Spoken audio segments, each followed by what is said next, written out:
हम लोग राजधानी में हैं और राजधानी का फैलाव अब रिंग रोड एक लकीर के रूप में स्थापित हो गया। अभी और प्रयास हो रहा है कि इससे आउटर रिंग रोड बनाने की तैयारी चल रही है। लेकिन पूरे प्रदेश में झारखंड के लिए झारखंड हो जाए बोल के आपके परिवार, आप खुद हर परिवार में मेहनत किया।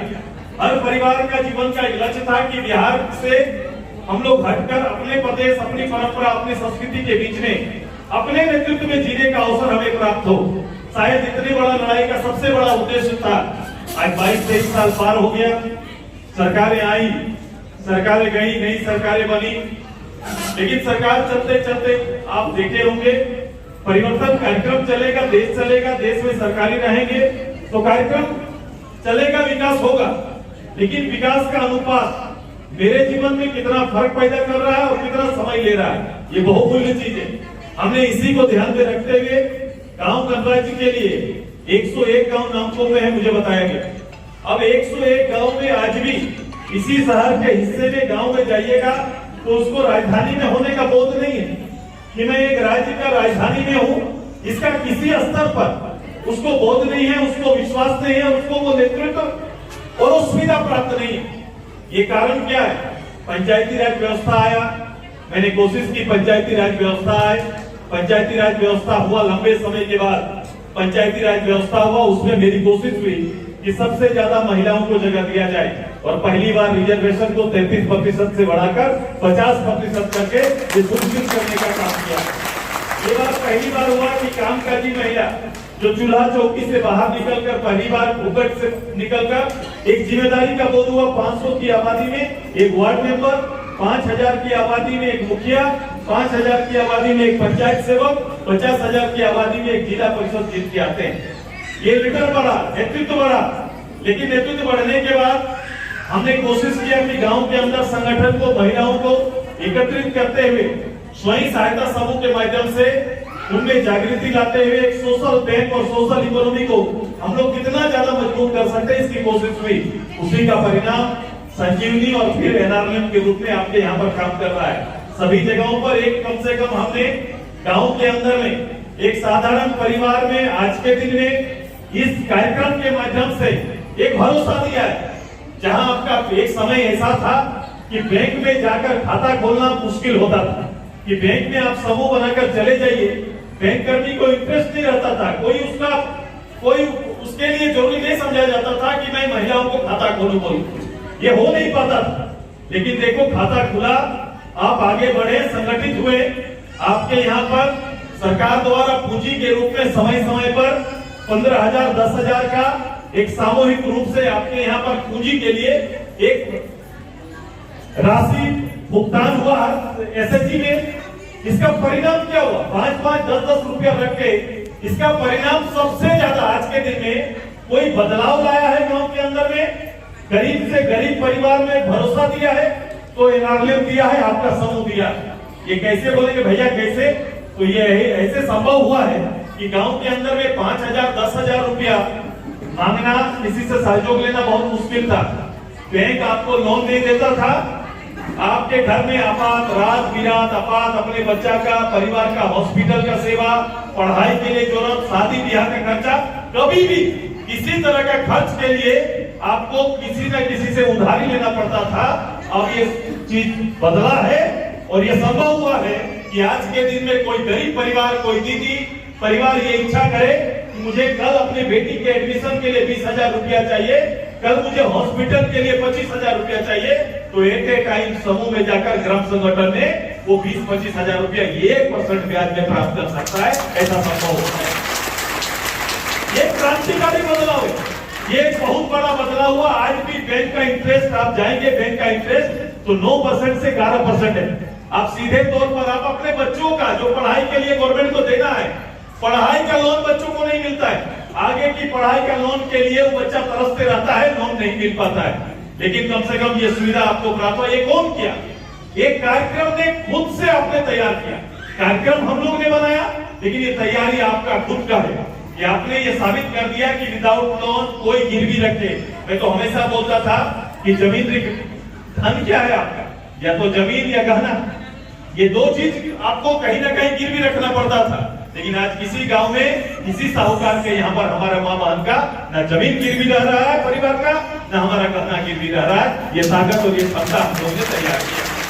ये एक कोशिश है, ये पॉलिटिकल प्लेटफॉर्म में मिले हुए अवसर का एक कोशिश हमारा है जो आपके जीवन में अंतर पैदा किया है। आने वाले समय में चुनौतियां कई है, कई चीजें चलेंगी, कई तरह के राजनीतिक वाद विवाद चल रहा है, लेकिन परिणाम नहीं पहुंच रहा है। आज के दिन में रांची पूरा इतना बड़ा राज्य, जिस प्रदेश की संभावना के बारे में घर में बैठकर बच्चा पढ़ने वाला, और आप भी सोचते हैं कि मेरे लिए मेरे प्रदेश में क्या हो रहा है, हर किसी के लिए मेरी तैयारी क्या है, आने वाले समय मेरे बच्चे पढ़ेंगे भी तो क्या होगा।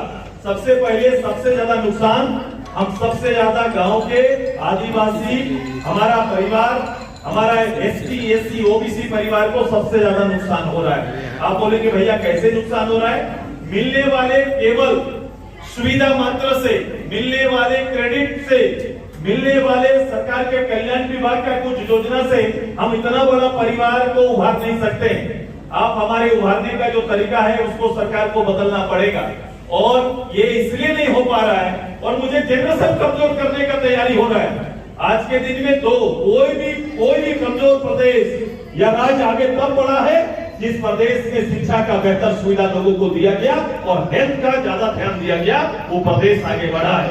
हम किसी एक परिवार को केवल 15 किलो अनाज, 20 किलो अनाज या 35 किलो अनाज मात्र से पेट पालना संभव हो सकता है। हम लोग पेट पाल सकते हैं, लेकिन आजीविका का कोई रास्ता हमारे लिए जब तक तय नहीं होगा, हम परिवार आगे नहीं बढ़ सकता है।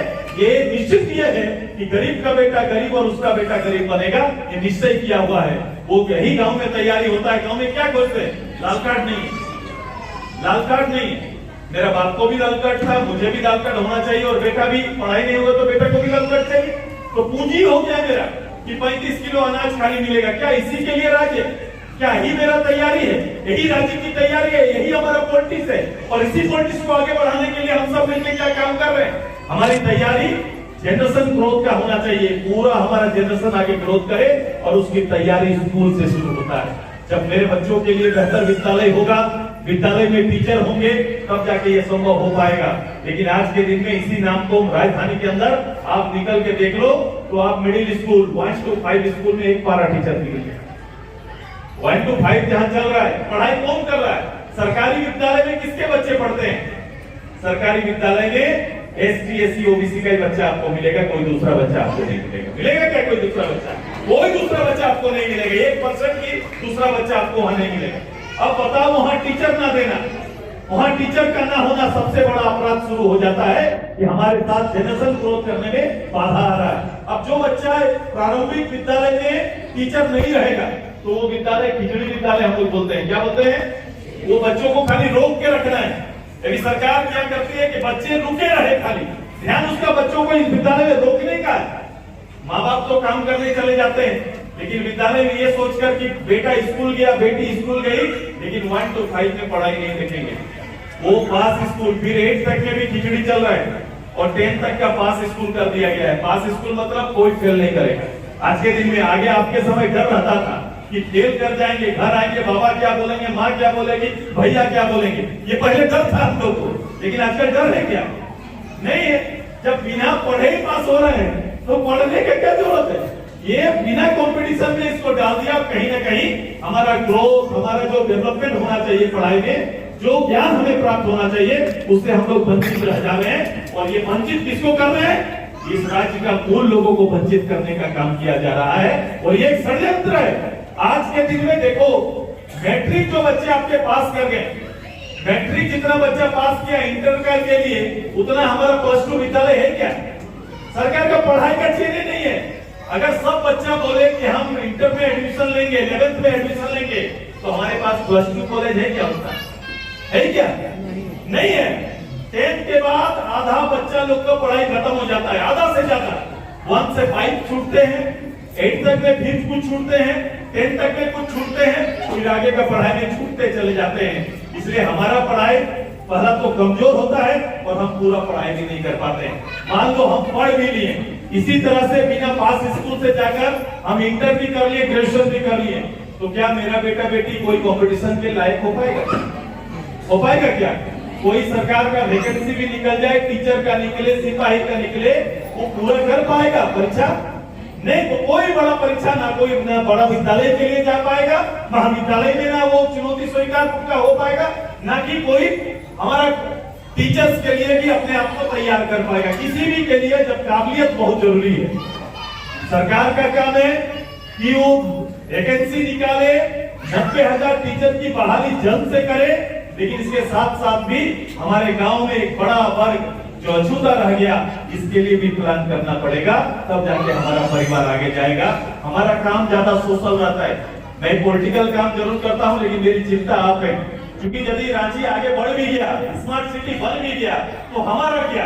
क्योंकि उस दरवाजे तक जाने का हिम्मत मेरा नहीं रहेगा, न मेरी योग्यता रहेगी, न हम योग्य रहेंगे, हमारी काबिलियत वो नहीं रहेगी, क्योंकि हमने उस तरह से खुद को तैयार नहीं किया, और दूसरा उस योग्यता में हमको लाएंगे नहीं, हम जहां के तहां रह जाएंगे। और एक बड़ा गैप होते जा रहा है, एक बड़ा अंतर होते जा रहा है। इतना मैंने कहा था कि ये सरकार आई है तो सबसे ज्यादा दिक्कत और परेशानी आज के दिन में एक व्यापार की तरह चल रहा है। जमीन, दिन रात लोग व्यापार की तरह जमीन लेके चल रहे हैं और घूम रहे हैं। आप ही के जमीन को बेचने के लिए रोज कुछ न कुछ लोग घूमते रहते हैं और आपको पटाने का काम करते हैं कि जमीन दे दो, ये मिल जाएगा, वो मिल जाएगा। ये जमीन किसका जा रहा है? यही तीनों मूल लोगों का जमीन जा रहा है, जिनके हाथ में जमीन है वो घुसकते जा रहा है। और ये सबसे ज्यादा ट्राइबल में ये सबसे बड़ी जमीन बचाने का चुनौती इसलिए है क्योंकि सरकार उनको बिजनेस के, सबको तो नौकरी नहीं हो सकता, लेकिन सबसे पहला निर्णय है कि हमारा जमीन मॉर्गेज भी नहीं होता है, बैंक भी नहीं रखता है। हमारा नौजवान कोई बिजनेस करना चाहे तो बिजनेस नहीं कर पाएगा, क्योंकि हमारा जमीन मॉर्गेज नहीं होगा, हमें पैसा नहीं मिलेगा। और अगर हमको पैसा नहीं मिलेगा तो हम आगे कोई बिजनेस नहीं कर पाएंगे। अंततः जो भौतिक सुख के चलते कहीं ना कहीं घर की जरूरत को पूरा करने के लिए हमारा कहीं ना कहीं सादा पट्टा में जमीन लिखने का परंपरा चला हुआ है। यहाँ पर सादा पट्टा में जमीन लिख दे रहे हैं, और जो घर बना रहे हैं वो घर कभी टूटेगा क्या? टूटेगा क्या?